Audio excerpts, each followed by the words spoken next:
नाशिकच्या इंदिरानगर परिसरातील नागरिक त्रस्त झाले आहेत। रस्ते उखडल्यामुळे वाहतूक विस्कळीत झाली आहे, तर पाणी पुरवठा कमी दाबाने होत असल्याने नागरिकांना पिण्याच्या पाण्यासाठीही संघर्ष करावा लागत आहे। जुनी गटार व्यवस्था अपुरी ठरत असून तुंबलेल्या गटारांमध्ये दुर्गंधी व अस्वच्छता वाढली आहे। या सर्व समस्यांवर नागरिकांनी मनपा अधिकाऱ्यांना कानउघडणी केली असून तातडीने उपाययोजना करण्याची मागणी केली आहे।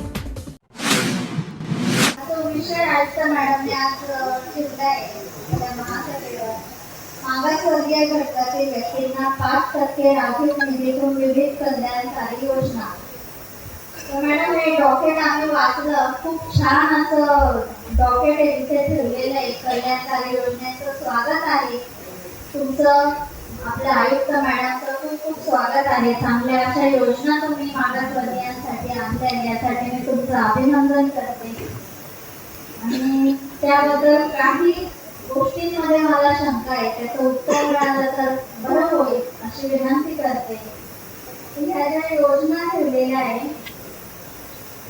त्यामध्ये फक्त उल्लेख केलेला नाही की आपण किती संस्थांना यांचा लाभ देणार, किंवा योजना क्रमांक 2 आहे त्याच्यात बचत गटांना पण लाभ देणार आहे।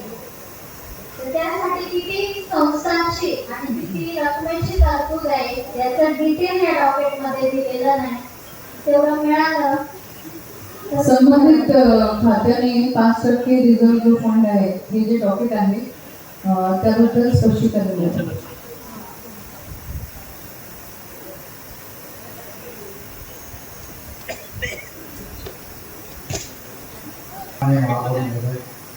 सन्माननीय उपमहापौर महोदय, माननीय आयुक्त महोदय,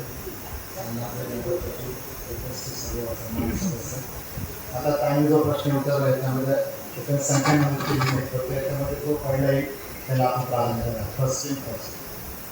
जरी तुम्ही प्रथम येणाऱ्याच प्राधान्य, तर त्या प्रथम येणाऱ्यांचा काही आकडा तुम्ही निश्चित केलेला आहे? नाही, आकडा निश्चित नाही केला। मॅडम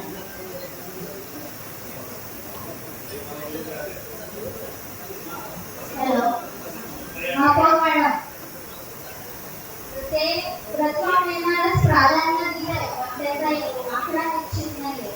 या विषयाकरता जो आपण बजेटमध्ये आकडा आहे किंवा इक्वली आपण देणार आहोत का, या विषयावरती थोडीशी चर्चा आपण सभागृहात अपेक्षित आहे।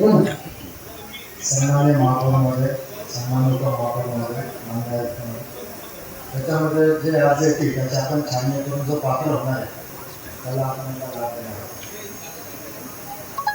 आणि अजून एक विनंती अशी आहे की प्रशिक्षण घेत असलेले संगणक लॅपटॉपांचं सहाय्य हे मागासवर्गीय विद्यार्थी त्यांचं वय तुम्ही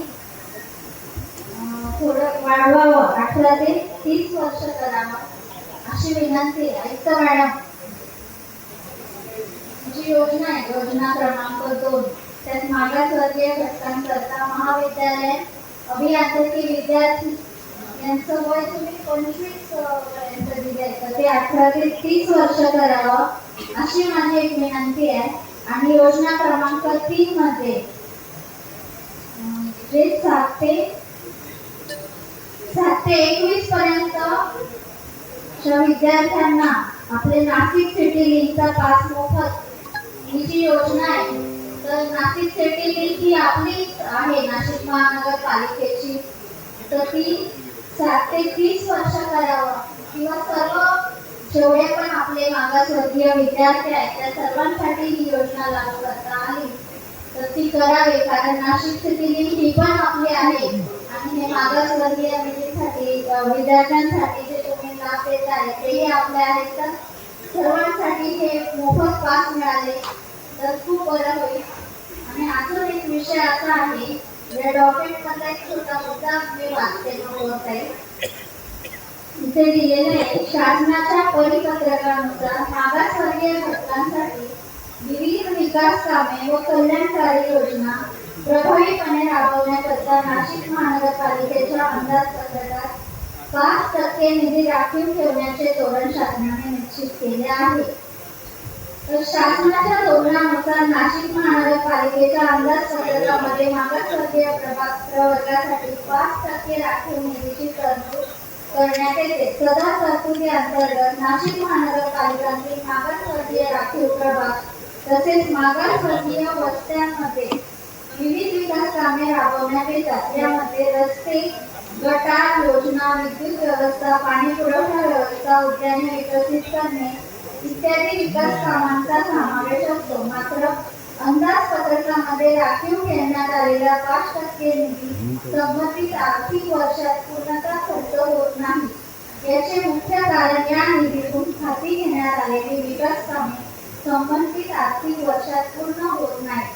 परिणामी काही निधी अखर्चित राहतो. एक उत्तर वेळेस अखर्चित राहतो आणि का अखर्चित नाही राहतो? साहेब बोला, अखर्चित कसं राहतो? सन्माननीय महापौरांमध्ये सन्मानित महापौर त्याच्यामध्ये हा विषय असा आहे की समजा एखादे काम जर भरलं गेलं आपल्या गेलं असेल त्याचं 50 लाखात असेल तर त्या वर्षात ते काम पूर्ण होत नाही त्याकरता तो निधी हा खर्चित राहतो. त्याच्यानंतर हा का होत नाही? आम्ही ते काम पूर्ण झाल्यामुळे त्याचं बिल मिळत नाही म्हणून तो पूर्ण शहरात त्याला आपण पुढे कंटिन्यू करतो का? हो तो पुढच्या वर्षी कंटिन्यू होतो. हो बरं. आणि 4 वर्षात काय खर्च केला आणि आता तुमचा श्वेतपत्रिकेत ते दिलेलं आहे. काही मला असं वाटतं की हा जो मुद्दा आहे, माझ्या प्रभागात एकही ऐका ना प्रभा, ऐका जनरलाइज तुम्ही आहे ना या टॉपिकला जनरलाइज करू नका. हा विषय आपण घेतलेला आहे.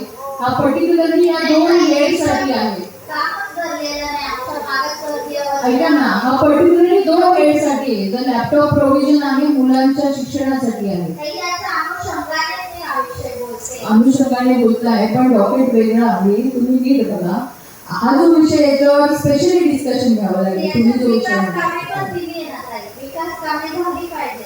विकास कामे झाले. आपण डॉक्युमेंटवरती विचार करतोय. हे डॉक्युमेंट आपण डॉक्युमेंटमध्ये 2च विषय दिले त्याच्याबद्दल बोलतोय. आपण पॉझिटिव्ह आहात डॉक्युमेंटसाठी? हो. बरं ठीक आहे. कोणी मिळाला पाहिजे. तुमचं मत घेतलेलं आहे. राजू बोला.